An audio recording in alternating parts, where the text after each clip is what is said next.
Science is born through observation that causes the brain to think that something is unexpected. The easiest way to say that is science is born on, that's weird. Because as soon as the human brain sees something that doesn't make sense to it, the human brain wants to find out why. A great example of this is that you go to turn on your cell phone and it doesn't turn on, and your brain goes, that's weird. And immediately your brain starts trying to find out reasons for why the cell phone doesn't work. And the obvious one is that the battery has gone kaput.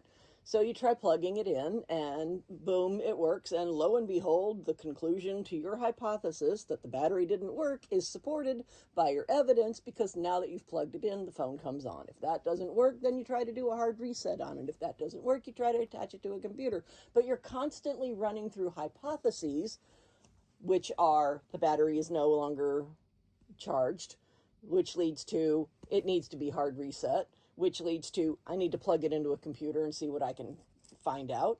And each of these steps is a new hypothesis that is either supported by the data and you're done, or it's not supported by the data and you keep going. That's the way science works.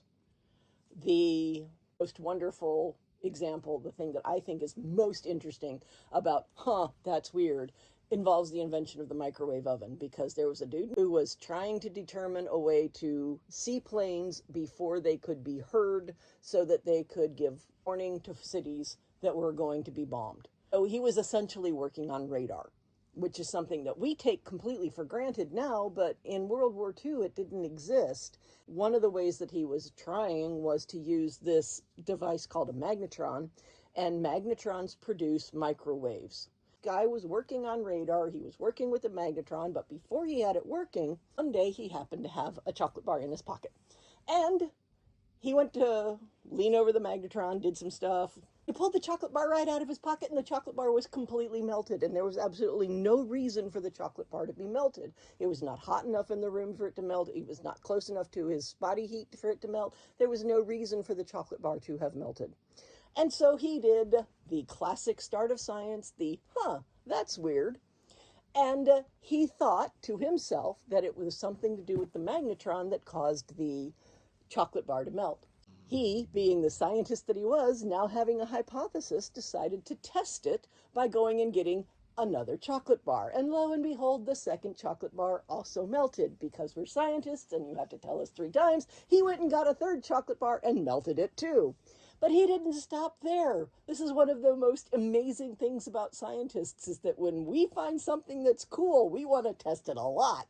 So he put eggs next to it, he put steak next to it, he put other things next to it, he might have put popcorn next to it. He made a right screaming mess with this magnetron because the eggs exploded, the popcorn popped, the meat cooked. It was an amazing discovery, but it was not his main goal. He had to go back and finish radar. So he finished radar.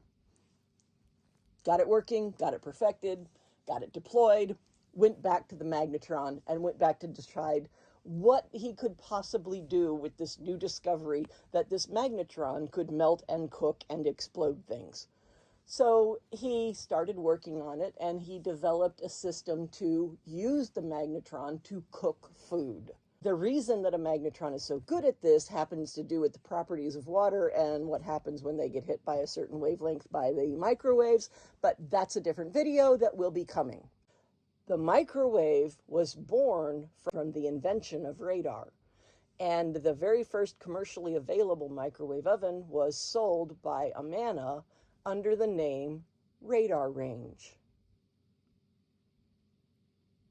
And that is one of the coolest stories surrounding, that's weird.